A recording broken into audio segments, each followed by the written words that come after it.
Hello दोस्तों, welcome back to my YouTube channel. आज मैं स्वागत करती हूँ आपका विजन आईएएस की मंथली मैगजीन का जो टॉपिक है साइंस एंड टेक में। ठीक है, साइंस एंड टेक का जो है फर्स्ट टॉपिक है यहाँ पर जेनेटिक मॉडिफाइड क्रॉप्स। ठीक है, इस टॉपिक को मैं लेकर के आई हूँ। चलिए स्टार्ट करते हैं। तो क्या न्यूज़ में क्यों है? तो देखिए, न्यूज़ में इसलिए है क्योंकि 2022 में जो गवर्नमेंट ऑफ मतलब में जो सुप्रीम कोर्ट ने हमारा वर्डिक्ट सुनाया था, उसका अपोजिट जो वर्डिक्ट है इस टाइम दोबारा से आया हुआ है। ठीक है, कहीं न कहीं उसका मतलब बोल सकते हैं कि जो वैलिडिटी थी वो कहीं न कहीं स्प्लिट, मतलब जो जजमेंट आया है, 2 जजों का जजमेंट आया है, दोनों की जो बात है वो अलग-अलग कहीं न कहीं पर आई है। ठीक है? तो थोड़ा-सा देखते हैं और फिर तो फर्स्ट जज हमारे क्या कहते हैं? फर्स्ट जज हमारे कहते हैं जो अप्रूवल हुआ है जेनेटिक इंजीनियरिंग जो कमेटी ने के द्वारा। ठीक है? किसका? यहाँ पर बात किसकी हो रही है? जेनेटिक मॉडिफाइड क्रॉप्स की। ठीक है? Approval given by the genetic engineering Appellate Committee GEAC in 2022 is validated, मतलब डिफेक्टेड। ठीक है, to the principle of public interest. उन्होंने क्या बोला है कि जो भैया अप्रूवल तुमने दिया है वो कहीं ना कहीं पब्लिक इंटरेस्ट को डिफेक्ट कर रहा है। ठीक है, वेरिएट कर रहा है, मतलब में कि जो अप्रूवल दिया गया है वो कहीं ना कहीं गलत है, ये उन्होंने बोला है। ठीक है, जज ने कहा है कि SSI ने जो है सही से जो स्टडी कंडक्ट ही नहीं की भैया, जो जीएम मस्टर्ड है वो हेल्थ पे क्या इम्पैक्ट डाल रहा है। ये फर्स्ट जज का कहना है कि जो अप्रूवल मिला है वो अप्रूवल गलत है, क्योंकि जो हमारा FSSAI जो है उन्होंने जो बोल सकते हैं कि स्टडी की है वो सही से स्टडी की ही नहीं है। ठीक है, तो FSSAI का मतलब क्या है, थोड़ा सा पहले चलिए इसको समझ लेते हैं। अभी आपको दिमाग में क्लिक नहीं करेगा, मैंने यहाँ पे अधिकतर मैं पिक्चर लगाने का ट्राई किया है। ऐसा कॉज इसलिए है नॉर्मल से आपको जल्दी से याद हो जाए। ठीक है, वेट, अब आपको याद हो जाएगा। ये आपने पिक्चर बहुत बार देखी होगी, देखिए ना।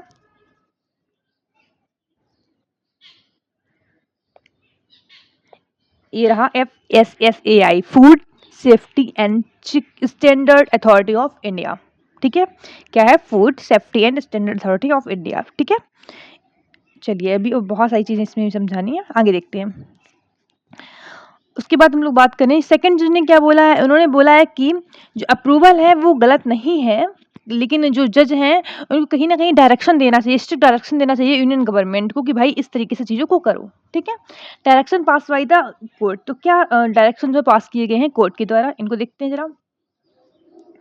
तो यूनियन ऑफ इंडिया को एक जो है नेशनल पॉलिसी बनानी चाहिए जीएम क्रॉप को लेकर के, और जो पॉलिसी बनेगी उसमें हर एक स्टॉक को जो होल्डर रहते हैं उनको लेना है। ठीक है, जैसे स्टेट भी हो उसमें पार्टिसिपेट करे, फार्मर भी करे, ठीक है, यूनियन भी करे, मतलब कुल मिला के हर एक जो स्टॉक होल्डर है वो कहीं ना कहीं एक साथ कमेटी बना करके फिर हमारा क्या करें, इसके बारे में जो पॉलिसीज बनाई जाए। ठीक है, तो पहले पढ़ते हैं हम लोग what is the genetic modification. Genetic modification आखिर है क्या चीज़? ठीक है, बड़ा ही पेचीदा जो है ये आपका टॉपिक है, थोड़ा सा आराम समझिएगा, बहुत अच्छे समझ में आएगा। ठीक है, शायद आप जो समझ रहे हो आपको ना समझ में आया हो, बट इस बार क्लियर हो जाएगा। तो यहाँ पर क्या इन्वॉल्व इसमें जो होता है, जो ऑर्गेनिज्म होता है, ऑर्गेनिज्म का डीएनए आपको पता है, कोई भी ऑर्गेनिज्म है उसके अंदर एक डीएनए होता है। जो बायो की है वो भी समझिए, जो नहीं है वो भी समझिए। ठीक है, बायो जो हमारी बॉडी की होती है, जो हमारे टिश्यूज होते हैं उनके अंदर क्या होता है, एक डीएनए होता है, एक आरएनए होता है। तो डीएनए में क्या होता है, जो जितने भी उसका कैरेक्टरिस्टिक होता है, जैसे हम लोग बोलते हैं ना कि भाई ये जो है उसके डीएनए में लिख कर के आया है, गुस्सा करना उसके डीएनए में ही है, मतलब क्या है, जो हमारी क्वालिटीज है वो कहीं ना कहीं डीएनए से क्लेरिफाई होती है ना। तो वही बात कर रहा है, इसमें होता क्या है, कहीं ना कहीं जो डीएनए होता है उसको अल्टर किया जाता है। This can be done altering the existing section of DNA by the adding a new gene altogether। तो इसमें क्या करते हैं हम लोग, या तो डीएनए के साथ में एक दूसरा डीएनए जोड़ देते हैं, या फिर कहीं ना कहीं एक न्यू जो है डीएनए उसकी जगह जोड़ा जाता है। ठीक है, वर्किंग की हम लोग बात करें, when the scientist perform genetic modification to a plant. तो अगर जब भी जेनेटिक मॉडिफिकेशन होता है तो जो भी प्लांट है, जो भी पौधा है हमारा, उसके अंदर कहीं एक फॉरेन जो जीन है वो इंट्रोड्यूस किया जाता है। अब फॉरेन जीन का मतलब क्या है? तो इसको तो हम लोग ये बोल सकते हैं ना कि 2 जो प्लांट्स होते हैं उनके बीच में कहीं न कहीं क्रॉसिंग कराई जाती है, फिर ब्रीडिंग कराई जाती है ना? लेकिन यहाँ पर बोला क्या गया है, इंसर्ट अ फॉरेन जीन या फिर कॉल्ड ट्रांसजीन जिसको बोलते हैं, ध्यान ध्यान में रखना है। ट्रांसजीन का मतलब कहीं न कहीं ये है कि ये उस स्पेशल स्पीशीज़ में नहीं है। जैसे मान लीजिए एग्ज़ाम्पल हमको जेनेटिक मॉडिफ़िकेशन कराना है प्लांट का, तो उसमें मैंने कहीं किसी और ऑर्गेनिज़्म का, हो सकता है सॉइल में कोई बैक्टीरिया उसका जो है जीन डाला हुआ है, हो सकता है मैंने किसी एनिमल का जो है वो जीन डाला हुआ है, ठीक है? तो ये चीज़ें बोली गई हैं, जिसको बोलते हैं हम लोग फॉरेन, ठीक है? जीन या फिर ट्रांसजीन। तो वही कह रहा है, ये इसको इंट्रोड्यूस किया जा सकता है कहीं न कहीं प्लांट से प्लांट की ओर, एक प्लांट से दूसरे प्लांट में, प्लांट से एनिमल में, ठीक है? माइक्रो ऑर्गेनिज़्म से प्लांट में, ठीक है? इसको इंट्रोड्यूस कर सकते हैं हम लोग। ते हम लोग हमारा जो इसमें नेक्स्ट टॉपिक है, मतलब नेक्स्ट टॉपिक नहीं, आगे बढ़ते हैं थोड़ा-सा अबाउट जीएम मस्टर्ड क्रॉप, इसके बारे में, ठीक है? ठीक है? डीएमएच जो है 11 इसको बोला जाता है, ठीक है? तो डीएमएच 11 जो है आपका, वो डेवलप कहाँ पे हुआ था? Centre for genetic manipulation of crop plant, new Delhi, ठीक है? तो इस सेंटर में इसको डेवलप किया गया था। ये कहीं न कहीं एक रास्ता खोलता है कॉमर्शियलाइजेशन के लिए, फर्स्ट जीएम फूड क्रॉप। मतलब देखिए हमारे यहाँ पे जो है एक कैश क्रॉप जो है जिसको बोलते हैं वीटी कॉटन, वो कहीं न कहीं हमारा क्या है, कॉमर्शियलाइज़ रूप से यूज़ हो रहा है। बट फूड क्रॉप में पहली बार जो ये वाला है आपका, ठीक है, वो रास्ता कहीं न कहीं खोलता है। लेकिन अभी तक ये जो है कॉमर्शियलाइज़ रूप से अलाउ नहीं किया गया। अभी तक ये रिलीज़ नहीं किया गया कॉमर्शियल रूप से, ठीक है? कौन? मस्टर्ड की बात कर रहा है, ठीक है? मस्टर्ड क्रॉप, जो जीएम मस्टर्ड क्रॉप है, उसकी बात कर रहे हैं। तो कह रहा है जीएम 11 जो है वो 2 जो बोल सकते हैं हम, उनके बीच में क्रॉसिंग कराई जा रही है। तो किन 2 चीज़ों के बीच में क्रॉसिंग कराई जा रही है, इसको ज़रा समझते हैं पहले। तो 2 वैरायटी है, 2 प्लांट है। देखिए होता क्या है, अभी 1 सेकंड रुकिए, मैं इसको आपको समझाती हूँ अलग से, ठीक है?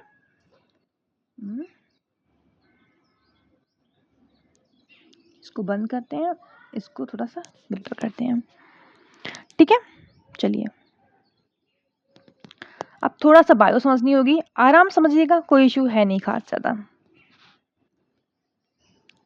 ठीक है? चलिए, आप जैसे इसमें देख रहे हैं, मैंने एक जो है मस्टर्ड का एक प्लांट रखा है, ठीक है? तो मस्टर्ड के प्लांट में हम लोग क्या कहते हैं, ये तो पेटल्स बताइए, इनको हमको ध्यान नहीं रखना है। ऐसे समझिए एग्जांपल कि एक जो मस्टर्ड होता है, वो प्लांट कहीं न कहीं सेल्फ पॉलिनेटेड होता है। सेल्फ पॉलिनेटेड का मतलब क्या है कि इस प्लांट में, मतलब में जो मेल पार्ट होता है और फीमेल पार्ट होता है, दोनों एक ही प्लांट के अंतर्गत होते हैं, ठीक है? दोनों एक ही प्लांट के अंतर्गत होते हैं। जैसे यहाँ पर देखें हम लोग, तो ये जो भाग है हमारा, ये क्या है हमारा? फीमेल पार्ट है, और ये पार्ट क्या है? मेल पार्ट है। जो दोनों का क्रॉस सेक्शन होता है, दोनों ब्रीडिंग कराते हैं, तो कहीं न कहीं जो है ये चीज़ें होती हैं, ठीक है? ये बोला गया है। तो इसमें थोड़ा समझते हैं, ये हमारा जो फीमेल पार्ट है, इसको क्या बोलेंगे? स्टिग्मा बोलेंगे। प्लांट को समझ लेना है थोड़ा-सा, है ना? इसको ओवली बोलते हैं हम, ये जो पार्ट रहता है ओवली है, ठीक है? और जो अंदर ये जो बीज है, इसके अंदर इसको बोलते हैं हम लोग, ये पूरा जो ओवली है, और ये ओवरी, ओवल्यू, ठीक है? जो बीज है उसको बोलते हैं एवल्यू, और ये पूरा जो भाग होता है उसको बोलते हैं ओवरी, ठीक है? ये पूरे पार्ट जो होता है उसको बोलते हैं स्टिग्मा। क्या बोलते हैं? स्टिग्मा, ठीक है? क्लियर? चलिए, उसके बाद हम लोग बात करें, यहाँ पर जो है ये जो भाग होता है, इसको बोलते हैं हम लोग एंथर। क्या बोलते हैं इसको? एंथर, ठीक है? ये यहाँ पर अलग से समझाया, ये पूरे पार्ट को क्या बोलते हैं हम लोग? एंथर। एंथर के अंदर जो छोटे से बीज होते हैं, जो रियल में जो मेन रिस्पॉन्सिबल होते हैं हमारे ऑर्गेनिज्म में ब्रीडिंग कराने के लिए, इसी का जो ये बीज होता है, ये इसके अंदर जाता है और ये ब्रीडिंग होती है ना? तो ये इसको बोलते हैं हम लोग माइक्रो ऑर्गेनिज्म, ठीक है? माइक्रोस्पो ऑर्गेनिज्म, ठीक है? इसको बोलते हैं स्टेमन। बात खत्म। इतना याद रखना है कि एंथर जो होता है इज द मेल पार्ट, और जो हमारा स्टिग्मा होती है वो फीमेल पार्ट होती है। स्टिग्मा के अंदर ओवरी होता है, ओवरी के अंदर ओवल्यू होता है, और इसके अंदर आपका माइक्रोस्पो ऑर्गेनिज्म होता है, ठीक है? इतना हो गया। अब अच्छा ये बताइए, हमको करानी है कहीं न कहीं जो जेनेटिक मॉडिफिकेशन करना है, तो जीन को अलग करना है। नॉर्मल तो यही इसके अंदर करता रहेगा, और दैट जीन तो रिप्लेस होंगे नहीं, सेल्फ पॉलिनेटेड होता रहेगा। हमको जीन को रिप्लेस करना है, तो कहीं न कहीं हम एक काम कर सकते हैं कि इसको वाले जीन को बिल्कुल हटा दो, ठीक है? और दैट दूसरे जीन को ले आओ, इसमें इंसर्ट कर दो। तो कह रहा है कि लेकिन जो आपका जो ये स्प्रो ऑर्गेनिज्म है, जो इनको जब रिमूवल करते हैं ना, तो बहुत टफ होता है। पहली बात तो इनके रिमूवल वाली प्रोसेस को क्या बोलते हैं? इमस्कुलेशन क्या बोलते हैं, दिमाग में रखना, जब हम लोग किसी भी से मतलब एंथर से हम लोग जो इसके जो रियल में अंडाणु होते हैं उसको जो अलग करते हैं उसको क्या बोलते हैं हम लोग, इमस्कुलेशन बोलते हैं, ठीक है। Which is very hard to me, ठीक है। तो ये बहुत हार्ड है नॉर्मली। कारण क्या है हार्ड होने का, देखिए प्रॉब्लम ये है, देखिए इसमें बहुत सारे बीज जो हैं वो पाए जा रहे हैं।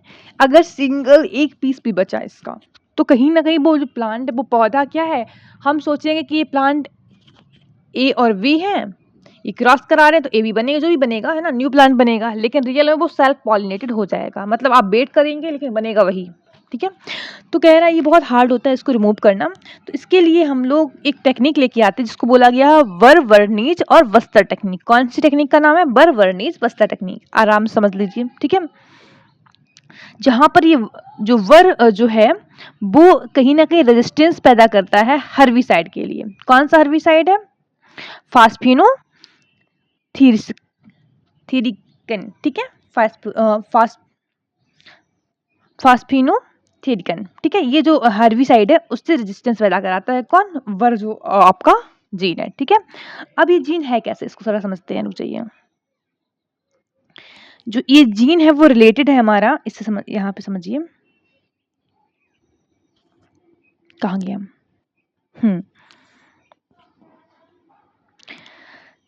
जो मैंने बरवर्नीज और वस्तर की बात की है, वो जो जीन है वो आपका एक सॉइल बैक्टीरिया से रिलेटेड है। सॉइल बैक्टीरिया का नाम क्या है, बैकुलस एमेलुली क्यूफेंसिस, ठीक है, ये उसका नाम है।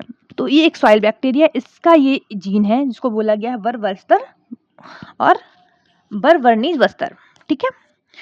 और जो क्रॉसिंग कराई जा रही है दो प्लांट के बीच में, तो दो में कौन कौन से प्लांट, एक वरुणा है और एक है हमारा ईस्ट यूरोपियन में अर्ली हीरा 2, मतलब दो प्लांट है, एक पौधा ये एक पौधा ये, ठीक है। ये इसका नाम क्या है वरुणा, इसका नाम क्या है आपका अर्ली हीरा 2। इन दोनों के बीच में ब्रीडिंग कराई जा रही है, लेकिन जो ब्रीडिंग का प्रोसेस है वो नॉर्मली कन्वेंशनल तरीके से नहीं करा रहे हैं। कहीं ना कहीं उसमें इशू बस यही रहता है कि अगर एक दो भी जो माइक्रो ऑर्गेनिज्म बचा एंथर के अंतर में, ठीक है, तो वो सेल्फ पॉलिनेटेड हो जाता है। अब सेल्फ पॉलिनेटेड हुआ तो फिर कोई इशू, मतलब फिर कोई मतलब ही नहीं हमारा जेनेटिक मॉडिफिकेशन का, क्योंकि कुछ होगा ही नहीं, है ना। तो वही बात कर रहा है यहाँ पर, दो ये हैं प्लांट, उनके बीच में बाय द प्रोसेस ऑफ जो टेक्निक है वर्नीज वस्तर टेक्निक के द्वारा, जीन के द्वारा ये जेनेटिक मॉडिफिकेशन किया जा रहा है। थोड़ा सा और समझ लेते हैं इसके बारे में। तो फिर ये करेंगे कैसे, जब इतना मुश्किल है तो फिर भाई ये इसको किया कैसे जाएगा, ठीक है। थोड़ा सा और देखते हैं, चलिए। अब देखिए एग्जांपल समझते हैं कि एक प्लांट ये है हमारा, ठीक है, एक प्लांट हमारा ये है, एक प्लांट हमारा ये है, ठीक है। इस प्लांट से हमने कहा कि चलिए एक काम करते हैं, मेल पार्ट को अलग करते हैं। इस प्लांट से हमने बोला चलिए फीमेल पार्ट को अलग करते हैं, ठीक है। तो फिर क्या कराएंगे, आराम से ब्रीडिंग करा देंगे। तो पहले हमने क्या किया, इसमें आते हैं जरा। तो हमने वर्नीज जो है वो ऑर्गेनिज्म उसमें इंट्रोड्यूस किया। अब ये क्या करेगा, ये सीधे इसको मारेगा नहीं, ये कहीं ना कहीं जो प्लांट से जो न्यूट्रिशन जा रहा है पॉलन ग्रेन को, किसके पॉलन ग्रेन को, कि जो एंथर के पॉलीग्रेन है, जो पॉलन ग्रेन है उसको जो न्यूट्रिएंट जा रहा है वो क्या कर देगा, स्टॉप कर देगा, ठीक है। कौन, वर्नीज जो हमारा जीन है, ठीक है। अब सोचिए एग्जाम्पल कि जब ये इसमें जो है न्यूट्रिएंट जाएंगे नहीं तो क्या होगा, ये इनएक्टिव हो जाएगा ना इनएक्टिव, तो ये पॉलिनेटेड होगा, ये नॉर्मल सी बात है, इनएक्टिव हो गया। तो कह रहा है कि plant with no male part, तो ये कहीं ना कहीं जो प्लांट बन जाएगा वो क्या बन जाएगा, विदाउट नो मेल पार्ट। तो इस वाले प्लांट में हमने क्या इंट्रोड्यूस किया है, वर्नीज। वर्नीज काम क्या करता है, वर्नीज काम करता है जो न्यूट्रिएंट होते हैं मेल पार्ट को, फीमेल्स उसको मतलब नहीं, मेल पार्ट के जो न्यूट्रिएंट होते हैं उसको, उस न्यूट्रिएंट को जो प्लांट से नहीं पहुंचने देता है मेल पार्ट तक, ठीक है। अब दूसरा जो प्लांट है हमारा, उसमें मैंने क्या किया, उसमें अब देखो एक ये प्लांट लिया और इन दोनों का क्रॉसिंग कराया, ठीक है। इनका ये वाला पार्ट इसको हटाना आसान होता है, दिक्कत तो इसको हटाना होता है। तो फिर मैंने इसको हटा के क्या किया, इसको क्रॉसिंग कराई। अब क्रॉसिंग कराई तो एक क्वेश्चन फिर सब में आएगा, सबके दिमाग में आना चाहिए कि भैया मैंने इसमें इंट्रोड्यूस किया था क्या, वर्नीज। जब वर्नीज ये और इसका क्रॉसिंग कराई जी, इस वाले को हटा दीजिए, ठीक है, सॉरी इस वाले, ये वाला पार्ट इसमें नहीं है, ठीक है, सिर्फ अंतर वाला पार्ट है। जब ये इसमें इंट्रोड्यूस हम लोग कराएंगे, इनका रीडिंग कराएंगे, तो फिर ये वाला जो वर्नीज है, ठीक है, वो जीन इसमें भी ट्रांसफर करेगा और फिर ये क्या करेगा, इस वाले को क्या करेगा, इसमें प्रोटीन जाना बंद हो जाएगा, ये वाला प्रोसेस फिर से हो जाएगा। तो फिर ये कैसे पॉलिनेटेड होगा, ये भी प्रॉब्लम है। तो इसके लिए हमने क्या किया, इसमें से मैंने इस वाले जो फीमेल पार्ट को हटाया और इसमें एक जीन है उसको बोला गया वस्तर जीन, उसको इंट्रोड्यूस किया। तीनों एक ही बैक्टीरिया के जीन है, ठीक है, वर्णेज वस्तर तीनों एक ही बैक्टीरिया के जीन है, ठीक है। वस्तर को इंट्रोड्यूस किया, बस्तर को इंट्रोड्यूस किया। अब इससे क्या फायदा है, ये जो है जो वर्नीज है उसके फंक्शन को कहीं ना कहीं रिड्यूस करता है। अब समझिए एग्जाम्पल, ये प्लांट था, इसमें मैंने ये इंट्रोड्यूस किया, इंट्रोड्यूस करने के बाद क्या हुआ, इसमें जो है न्यूट्रिएंट जाना बंद हो गया।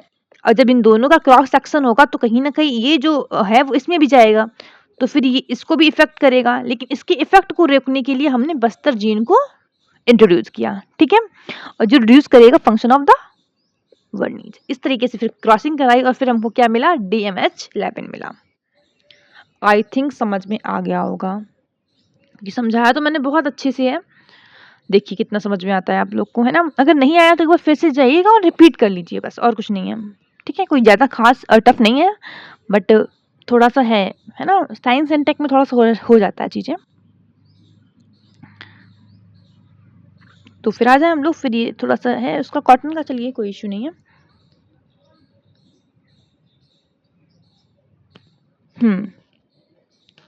ये समझ में आ गया होगा। तो मतलब एक प्लांट क्या है जिसमें हम लोग वर्नीज होगा, एडिशन होगा। वर्नीज किसमें हो एडिशन होगा, देखिए इसमें यहाँ पे लिखा हुआ है इस चीज को। मेल जो स्टिग्मा होगा, मैंने क्या बताया, मेल जिस पार्ट में होगा वो कहीं ना कहीं वर्नीज जीन को कंटेन करेगा। फीमेल वाला के कौन सा कंटेन कर रहा है, वस्तर को कंटेन कर रहा है, समझा है ना। और दोनों की हम लोग क्या करा देंगे, क्रॉसिंग कराए देंगे। क्रॉसिंग कराने के बाद और जो पूरा प्लांट होगा वो कहीं ना कहीं रेजिस्टेंट करेगा हर्बिसाइड से, ठीक है। हर्बिसाइड रेजिस्टेंट होगा, मतलब क्या है कि अगर आप एक हर्बिसाइड आता है उसको डालेंगे तो ये प्लांट बचा रहेगा। बाकी जितनी भी वहाँ पे आसपास जितने भी छोटे छोटे प्लांट उगाते हैं ना खेत वगैरह में, तो वो सारे खत्म हो जाएंगे। सारे के सारे जो माइक्रो ऑर्गेनिज्म होते हैं, मतलब बोल सकते हैं हम लोग की जो पेस्ट वगैरह होते हैं, है ना, खेत जो फसल को बर्बाद कर देते हैं, वो कहीं ना सारे के सारे खत्म हो जाएंगे। बस इस वाली जो फसल है उस पर इफेक्ट नहीं पड़ेगा। फायदा तो इस चीज़ का है, लेकिन है ना कि मतलब एक हर्बिसाइड लाओ डालो, फिर उसके बाद कुछ डालने की जरूरत ही नहीं, ना फर्टिलाइजर ना पेस्टिसाइड ना कुछ भी, है ना। क्योंकि भाई इसमें ना तो नीचे की जो पतवार जिसको बोलते हैं वो रहेगी, ना यहाँ पे पेस्ट लगेंगे, कुछ भी है ही नहीं, आराम से सही है, ठीक है। तो कह रहा वर्नीज बस्तर जो सिस्टम है ये ऑलरेडी यूज हो चुका है कॉमर्शियल रूप से, ठीक है। किस्पी एसटी कैनोला जो है सिस्टर क्रॉप ऑफ मस्टर्ड है जो, तो इस पे यूज हो चुका है ये वाला सिस्टम जो है वर्नीज बस्तर वाला, ठीक है। कनाडा 1995 में इन्होंने किया, यूएस 2001 में, जापान में 1 में, ऑस्ट्रेलिया में 2 में ये इंट्रोड्यूस किया गया। फिर आते हैं हम लोग बेनिफिट क्या क्या है इसका, देखिए जरा। अब ये अगर हम लोग इंट्रोड्यूस करेंगे तो कहीं ना कहीं ये जो है आपका हाई इल्ड प्रोटेक्शन देगा, किससे, पेस्ट से, डिसीजेस से। अब नॉर्मल सी बात है, एक हर्बिसाइड आप डालेंगे, पेस्ट जो भी हैं, जो भी डिसीजेस हैं, सब खत्म हो जाएंगी, जितने भी खरपतवार हैं सब खत्म हो जाएंगे। तो कहीं ना कहीं एक प्रोटेक्शन देता है। उसके बाद हम लोग बात करें reduce the cost of food. अब जितना आप सामान जो है उनको पेस्ट से बचाने के लिए, नॉर्मली खरपतवार जो नीचे लगी होती है उसको खत्म करने के लिए जो पैसा बर्बाद करते हैं, तो वो कहीं ना कहीं नहीं होगा। बस आप एक हर्बिसाइड डालिए, बात खत्म हो जाएगी। उसके बाद हम लोग बात करें reduce uses of environmental damaging pesticide, तो ये भी ठीक है। जब हमने क्या बताया, सिर्फ एक हेर्बिसाइड से काम चल रहा है, तो अलग अलग जो हम लोग पेस्टिसाइड डालते हैं तो उनके यूज की जरूरत नहीं पड़ेगी। और इसमें जो है कहीं ना कहीं न्यूट्रिशंस वैल्यू जो होती है वो ज़्यादा होती है एज कम्पेयर टू अदर, ठीक है। टॉलरेंस ऑफ ड्रॉट, मतलब ये क्या होते हैं, ये नॉर्मली जो नॉर्मल क्रॉप में जितना पानी लगता है खेती करने में उससे बहुत कम इसमें लगता है। मतलब क्या, अगर कहीं सूखा भी है तो इन क्रॉप को हम लोग लगा सकते हैं। मतलब हम लोग सोच सकते हैं कि भाई ये फ्यूचर कहीं ना कहीं इन पे डिपेंड करेगा, क्योंकि हमारे यहाँ तो हम लोग अपने पानी को इतना बर्बादी कर रहे हैं, वाटर लेवल इतना नीचे जा रहा है ना। जब वाटर लेवल इतना नीचे जाएगा तो कहीं ना कहीं फिर सूखा पड़ेगा, और सूखा पड़ेगा तो हमको इसी जो है फसल का काम लेना पड़ेगा, है ना। तो चलिए फ्यूचर बता रही हूँ आपका, इतना हो गया। फिर आते हैं हम लोग other genetic modified CM crop कौन कौन सी, एक है बीटी कॉटन, ठीक है। ये जो है फर्स्ट जो है नॉन फूड क्रॉप है जो अप्रूव की गई थी, ठीक है, 2002 में कॉमर्शियल कल्टीवेशन के लिए। ये थी क्यों, ये उस टाइम जो है एक इन्फेक्शन फैल रहा था वॉलवॉर्म का, ठीक है, उसके अगेंस्ट तैयार की गई, उससे प्रोटेक्शन के लिए तैयार की गई थी। अबाउट अगर हम लोग बात करें 93% जो है क्रॉप है इंडिया में वो बीटी कॉटन वाली है, ठीक है, कॉमर्शियल क्रॉप है और इसमें यील्ड बहुत अच्छी रहती है। कहीं ना कहीं जो ये बीमारी है आपकी इन्फेक्शन है वॉलवार्म का वो नहीं लगता है, ठीक है। तो ये चीज़ें हैं, थोड़ा सा समझ लेते हैं कि है क्या ये इन्फेक्शन से होता क्या है भाई, ठीक है, थोड़ा सा समझते हैं। मैंने पिक लगाई है तो भाई समझाऊंगी तो आके मैं, फायदा ये समझाने का थोड़ा सा एकदम पिक्चर में क्लियर हो जाता है, होता है ना। ये रही, ये होता है ये, ठीक है, वॉर्म। अभी करता क्या है ये, इस फसल को ये देखिए जरा आराम से, इसको देखिए, चेक करिए, ये कर देता है। मतलब एक फसल को जो नॉर्मल फसल रहनी चाहिए वो नहीं रहने देता है, उसको बर्बाद कर देता है। मतलब जो कॉटन का जो बोल सकते हैं जो रुई टाइप की जो निकलेगी वो बहुत कम रह जाती है, ठीक है, पूरा जो पौधा है उसको कहीं ना कहीं खराब कर देता है, ठीक है। इसके अगेंस्ट ही बनाया गया था ये आपका। फिर आते हैं हम लोग बेटी ब्रिंजल में। बेटी ब्रिंजल की हम लोग बात करें तो 2009 में जो है वो कहीं ना कहीं जो बेटी ब्रिंजल है उसने क्लियर किया है GEAC जेनेटिक इंजीनियरिंग अपरेशल कमेटी के द्वारा, ठीक है, फॉर कॉमर्शियल कल्टीवेशन के लिए इनको अप्रूवल मिला था। बट कह रहा कहीं ना कहीं इसको 10 साल के लिए मोरटम जो है उसमें रखा गया। मतलब क्या, उसको 10 साल के लिए रोका गया कि कहीं ना कहीं पब्लिक में कोई प्रॉब्लम ना हो उसके लिए, ठीक है। किसके द्वारा? टेक्निकल एक्सपर्ट कमेटी के द्वारा इसको रोका गया। रिसेंटली अगर बात करें जो जेनेटिक इंजीनियरिंग अपरेशल कमेटी है GEAC, उन्होंने इसको ट्रायल दे दिया है, ठीक है, of two new variety, 2 new variety. कौन कौन सी? एक है जनक और एक है BSS 793, ठीक है। इसको इंडिजिनियस तरीके से डेवलप करने के लिए बोल दिया गया in the 9 state during the 2020 और 2023 के बीच में, ठीक है। अभी भी 2 जो न्यू वेराइटी दी गई वो अभी फील्ड ट्रायल पे, दिमाग में रखना, फील्ड ट्रायल पे इन द 8 स्टेट। अभी कॉमर्शियल रूप से इसको अलाउ नहीं किया गया है, ठीक है, अभी इसको भी।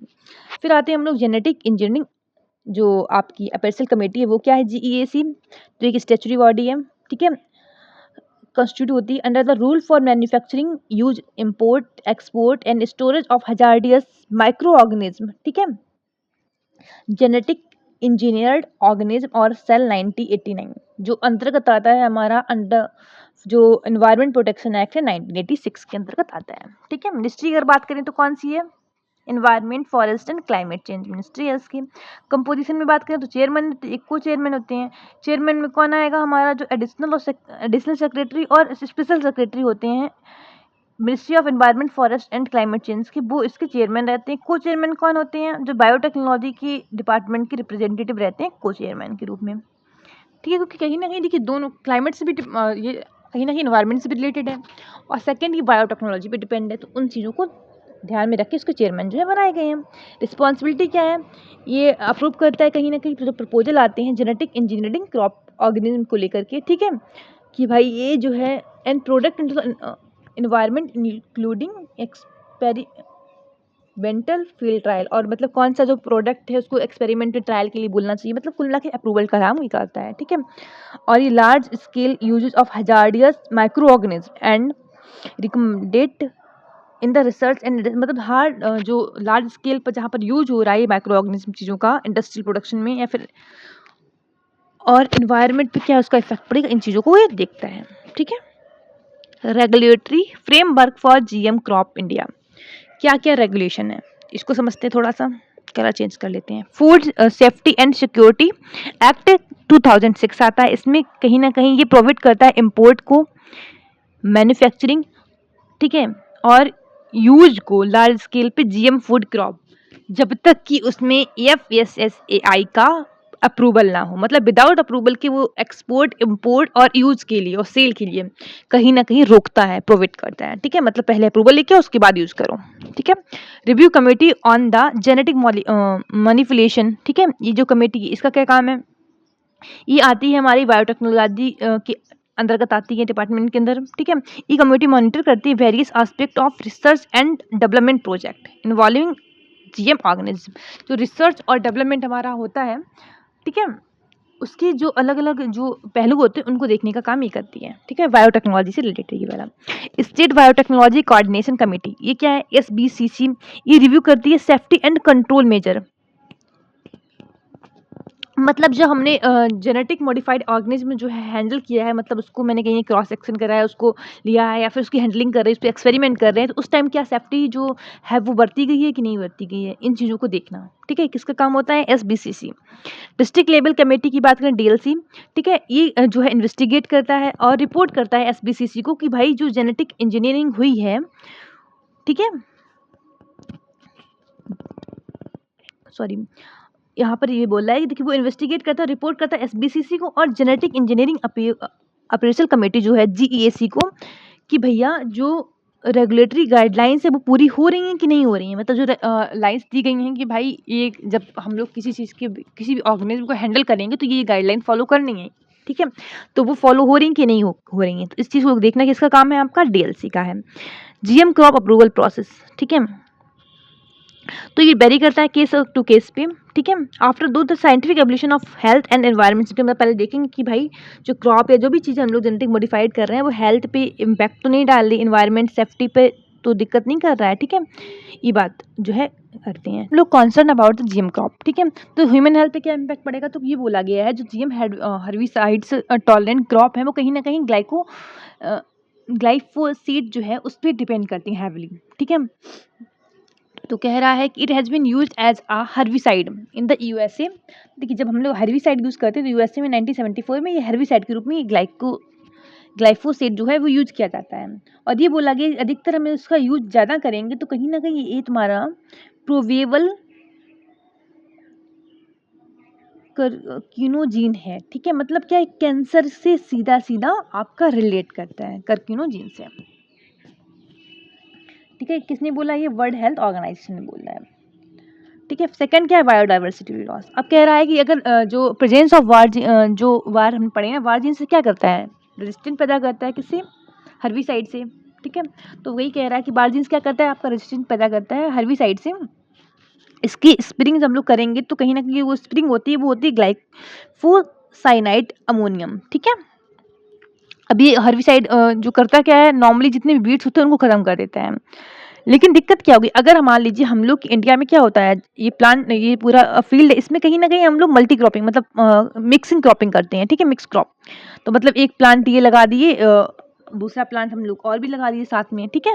मिक्स्ड फार्मिंग होती है हमारे यहाँ। तो कहीं ना कहीं ये उसको रिस्ट्रिक्ट कर देगा, क्योंकि हमने क्या पढ़ा कि ये प्लांट तो हर्बिसाइड से मतलब रेजिस्टेंट है, लेकिन अदर प्लांट नहीं है। जब हम लोग इस वाले प्लांट की डालेंगे ये हर्बिसाइड पे तो बाकी सारे प्लांट तो खत्म हो जाएंगे। तो मतलब क्या, मिक्स फार्मिंग में भी इशू आएगा, ठीक है? मतलब मिक्स फार्मिंग हम लोग नहीं कर सकते इसका यूज़ करें। जहाँ पर भी एसटी जो क्रॉप्स हैं, ठीक है, हाइब्रिड मॉडिफाइड जो क्रॉप है वो यूज़ की जाएंगी, वहाँ पर हम लोग मिक्स फार्मिंग नहीं कर सकते।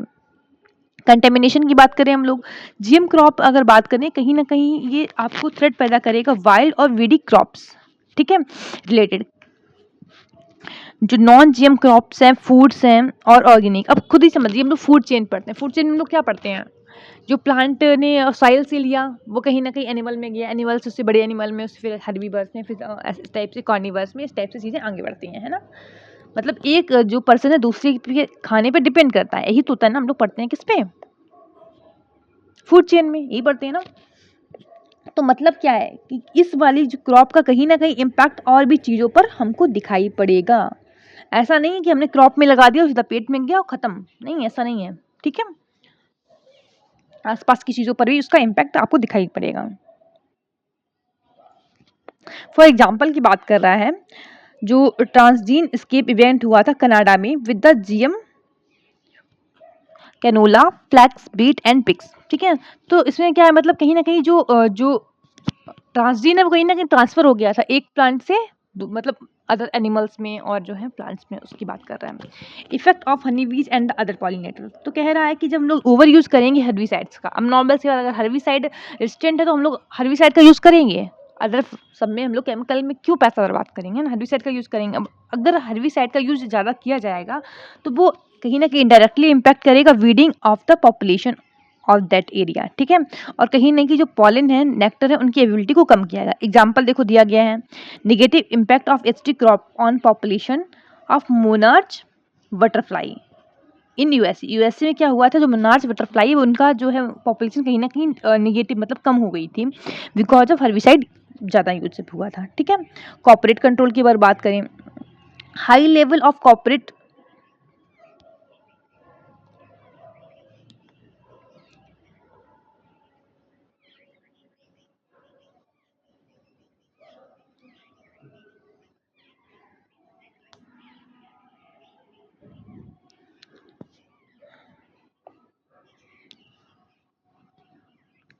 कॉर्पोरेट कंट्रोल की बात करते हैं अब, है ना। तो हाई लेवल कह रहा है corporate concentration in the seed market, मतलब कहीं ना कहीं अब सोचिए एग्जांपल, जो ये सीड है वो कहीं ना कहीं बहुत महंगा बिकेगा तो ये एक तरीके से मोनोपोली हो जाएगी, अदर सीड तो बिकेंगे ही नहीं।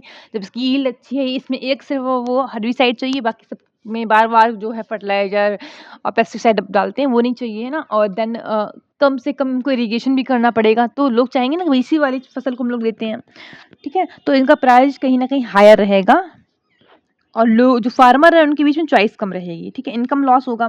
इनकम लॉस कैसे होगा भाई, देखिए एग्जांपल, जब ये नहीं आएगी तो कहीं ना कहीं हर एक जो फार्मर वो हैम्पर हो जाएगा। चलो ठीक है भाई, ये वाली जो क्रॉप है, मॉडिफाइड जो क्रॉप है उसको करते हैं। जब वो वाली क्रॉप करेगा तो कहीं ना कहीं एकदम ऐसे होता ना, अचानक से उस क्रॉप को बहुत ज़्यादा उसकी ईल्ड बढ़ जाना। हमने क्या पढ़ा है, डिमांड ज़्यादा, सप्लाई अगर कम है उस चीज़ की, तो इस वाली चीज़ का क्या होता है, समझिए एग्जांपल, एक एप्पल है, अगर एक खरीदने वाला है तो ये मान लीजिए एग्जांपल 10 लोग खरीदने, मतलब एक लोग खरीदने वाला है तो 10 रुपए का है। अब दूसरा भी आ गया, बोला हम 10 रुपए देंगे, तीसरा भी आ गया 10 रुपए हमको दे दो, एप्पल एक ही है। तो क्या होगा, कहीं ना कहीं ये जो दुकानदार है उठा के जो पैसा है वो 20 कर देगा कि अब चलो आओ 20 वाले, तो इसमें से एक ही पर्सन होगा जिसके पास 20 होगा तो वो खरीद लेगा, तो कहीं ना कहीं सामान का प्राइस बढ़ जाएगा। ठीक है, तो वही यहाँ पे बोला। और लेकिन अगर वही एग्जाम्पल समझिए, जब कोई भी चीज़ है मार्केट में बहुत ज़्यादा हो जाती है तो फिर क्या होता है, उसका प्राइस डिक्रीज हो जाता है। ठीक है, डिमांड का तो नहीं बोलेंगे हम लोग, लेकिन जो है प्राइस है वो डिक्रीज होगा। ठीक है, समझ आया इतना। तो फिर आगे हम लोग आते हैं नेक्स्ट पे, कहाँ गया, फॉरवर्ड इसमें। ठीक है, जैसे एग्जांपल दे रहा है वीटी कॉटन का। वीटी कॉटन अगर बात करें, where the bumper crop leads to the sharp price decline, मतलब इसमें हुआ क्या है कि जब वीटी कॉटन जो है हमारा इंट्रोड्यूस किया गया तो इसमें कहीं ना कहीं जो प्राइस है वो बहुत ज़्यादा डिक्लाइन हुआ है। ठीक है, वे फॉरवर्ड की हम लोग बात करें तो रिसर्च एंड डेवलपमेंट में बात करें तो enhance public investment in the, ठीक है, रिसर्च एंड डेवलपमेंट। तो ये रिसर्च एंड डेवलपमेंट में कहीं ना कहीं हमको जो है पैसा और इन्वेस्टमेंट करना है, जिससे कि हम क्या हो, मोर रिजिलियंट और लेस हार्मफुल जो है हम लोग जो है जनरेट कर पाए, जो वही बना रहे हैं। ठीक है, जेनेटिक मॉडिफाइड क्रॉप बना रहे हैं वो कहीं ना कहीं कम ज़्यादा रेजिलियंट हो और कम हार्मफुल हो। ठीक है, इन्फॉर्मेशन जो है वो रेगुलेटरी होनी चाहिए अप्रूवल के लिए, जैसे एग्जांपल की डिस्क्रिप्शन ऑफ प्लांट, कौन से प्लांट पे हम लोग कर रहे हैं, उसकी बायोलॉजी क्या है, उसमें क्या जेनेटिक मॉडिफिकेशन करना है। ठीक है, उसमें क्या क्या एलर्जी हो सकती है, क्या क्या पॉसिबल टॉक्सिसिटी है। ठीक है, मतलब क्या चीज़ें हो भी सकती हैं, हुई हैं कि नहीं हुई, इससे मतलब नहीं, क्या हो सकती हैं। ठीक है, वो भी। उसके बाद हम लोग कौन से नए प्रोटीन को जोड़ेंगे, इन सब के बारे में रिपोर्ट इन्फॉर्मेशन होनी चाहिए। ठीक है, parliamentary standing committee report on GM crop and its impact on environment की बात करें तो कह रहा है central government it's consultation with the states ensure that the process of field trial is done in a closed manner। तो central government को ensure करना चाहिए कि जब भी कि स्टेट से बोलना चाहिए कि भैया ये इंश्योर करो कि जब भी फील्ड ट्रायल होगा वो एक क्लोज्ड इन्वायरमेंट में होगा। ठीक है, with the consultation of agriculture university. ठीक है, एग्रीकल्चर यूनिवर्सिटी इसीलिए बनाई गई है भाई, इसलिए नहीं बनाई है, ये जाके खेत में जाके खेती करो जाके, वो तो किसान भी कर लेंगे। ठीक है, उनमें कहीं ना कहीं रिसर्च और डेवलपमेंट भी लेकर के आना है। ठीक है, तो अगर बात करें हम लोग GEAC should be headed by the expert from the health. जब हम लोग GEAC की बात करें, हम लोग आगे बात कर चुके इसके बारे में, तो इसको कहीं ना कहीं जो बायोटेक्नोलॉजी के हेड होते हैं वो इसमें होने चाहिए, क्योंकि नॉर्मल सी बात है, ये पूरा जो खेल चल रहा है ना जेनेटिक मॉडिफाइड का, वो कहीं ना कहीं बायोटेक्नोलॉजी से रिलेटेड है। तो नॉर्मल सी बात, उसको अंडरस्टैंड करने के लिए बायोटेक्नोलॉजी के जो मेंबर उसमें होने चाहिए। ठीक है, comprehensive study should be undertaken to better access of the success of BT cotton। तो कह रहा है कि जैसे कि BT कॉटन की हम लोग बात करते हैं तो इसमें हम लोग क्या कर सकते हैं, कंपैरेटिव स्टडी कर सकते हैं कि भैया ये पहले ऐसा था तो ये चीज़ें हो रही थी, अब ये ऐसे तो ये चीज़ें हो रही हैं, इन चीज़ों का बढ़ावा पहले नहीं था, इन चीज़ों का बढ़ावा अब हो रहा है, इतनी इकॉनमी पहले थी, इतनी इकॉनमी प बाद में। मतलब कहीं न कंपैरेटिव अगर स्टडी करेंगे तो हमको समझ में आएगा क्या फ़ायदे और क्या नुकसान जो है हो रहे हैं, ठीक है? तो यहाँ पर ये वाला टॉपिक जो है वो आपका खत्म होता है।